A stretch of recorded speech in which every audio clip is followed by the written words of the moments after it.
Viz Uzirah Hakorp Gum the on December 4th of 2021.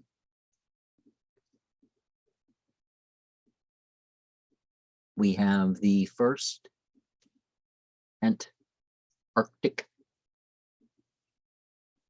eclipse of my lifetime, as far as I know, at least a solar one. And the partial phases will be witnessed by the southernmost parts of South America, Africa, Australia, and New Zealand. And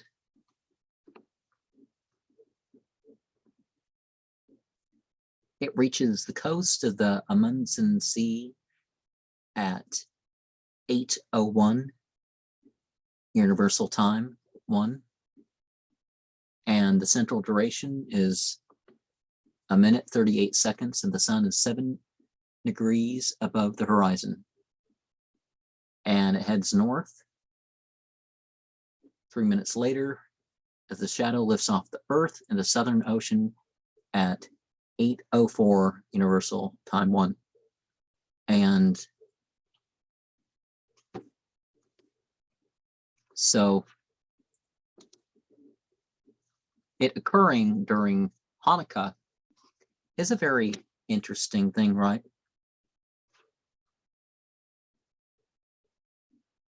I guess this year Hanukah isn't during the darkest nights of the year, because in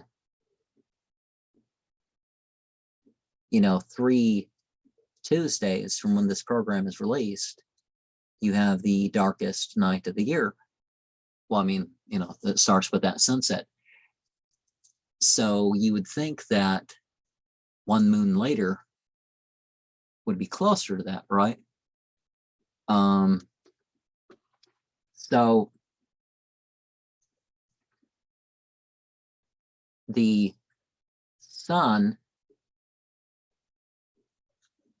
to give it age of Aquarius sorts of things, would be in Scorpio. So with the moon, the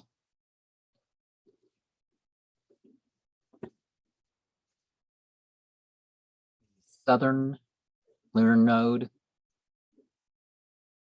Mercury, Mars would be over in Libra. And Sagittarius, we'd have Pluto and Venus. In Capricorn, we'd have Jupiter and Saturn. In Aquarius, we'd have Neptune. We'd have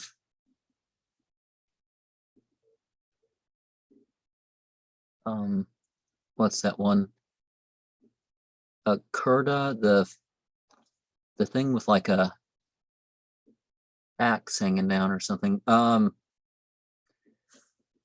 would be in Pisces. In Aries, we'd have Uranus. The north node would be in Taurus. Ceres would be in Taurus as well. And so would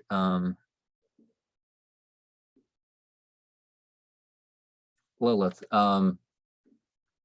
So that leads us to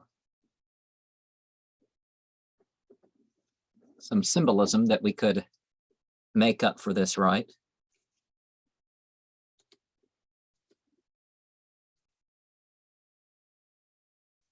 So the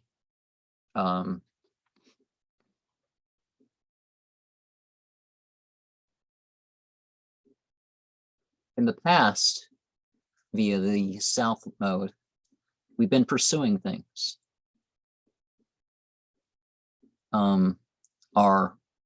We could say the past, we need to change stuff about our past. I was reading the wrong section, I guess. Although being the fourth day, maybe we should be another 8 degrees over, right? So I guess that maybe that would be Libra. We need to bring about a balance in regard to our past. I mean, regardless of what planets are in what positions or whatnot, we can still think of these sorts of things. And so, but the future, we have to strive hard ahead while having a balanced approach to our past. And Mars would be, okay.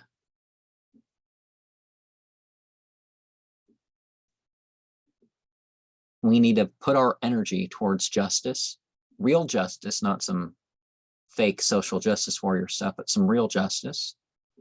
We have, the moon is waning, right? No, it would be waxing, wouldn't it?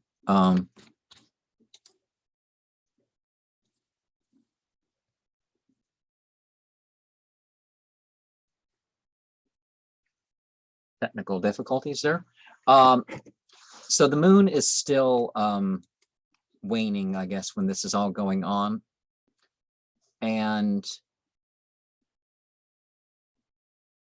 we could say that it sheds light on the impact, that we can, we need to shed light on the impact of what hurts us sometimes. That's not to say that we go blabbing about and say victim, victim, victim, but certain wrongs do need to be addressed. And also, the message is on what things are transformed into.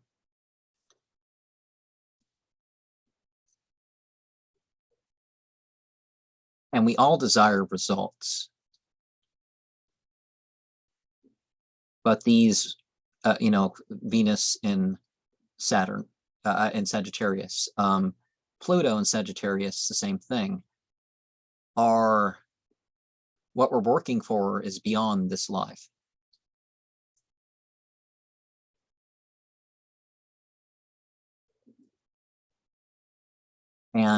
But sometimes we need to separate ourselves in ways of isolation. Saturn in Capricorn. I'm not running this as smoothly, but whatever.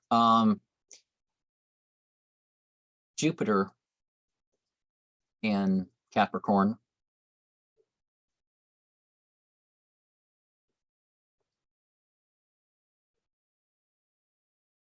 So we definitely have to heal ourselves regardless of what anybody has to say, in a way that works for us regarding the evidences and all that for ourselves, and take charge and responsibility for our own lives.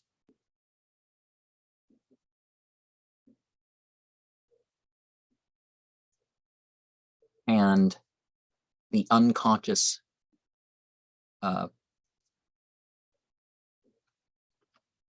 Neptune judgment regards water.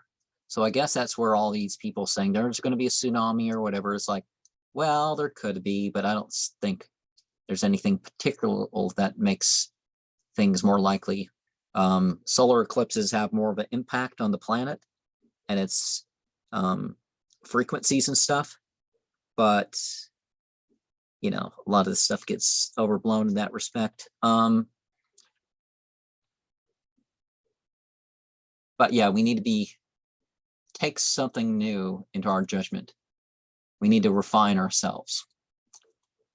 And okay, we're still with Uranus.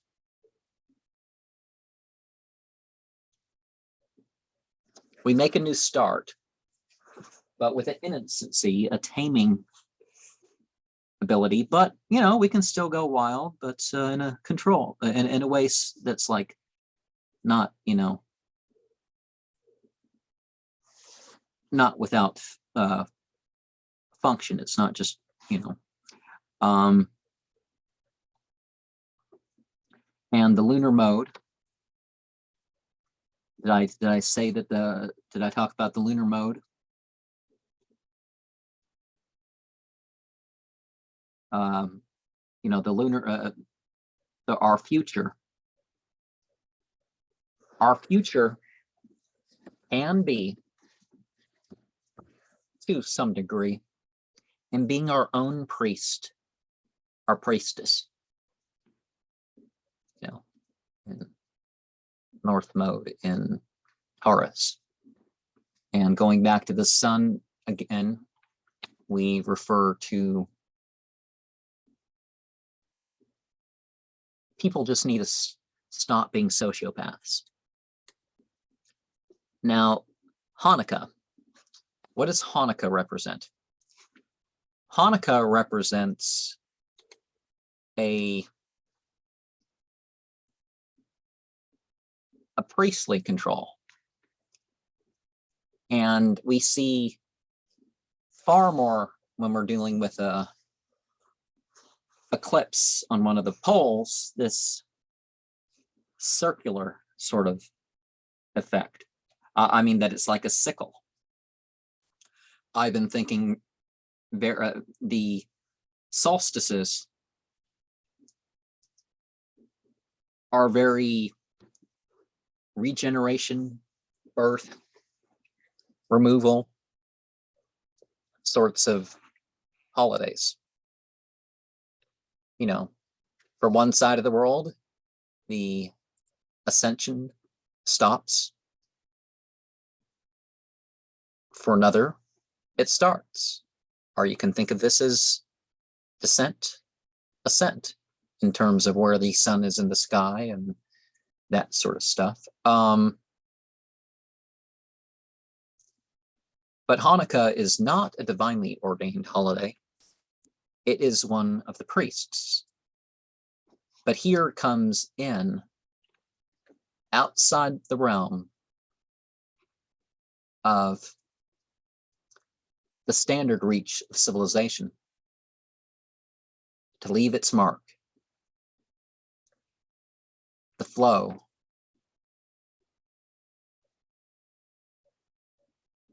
And the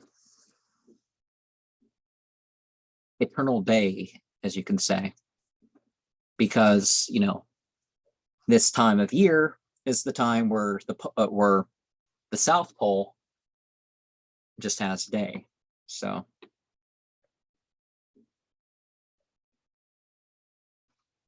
and the chant again. Ha kork gamili zabvi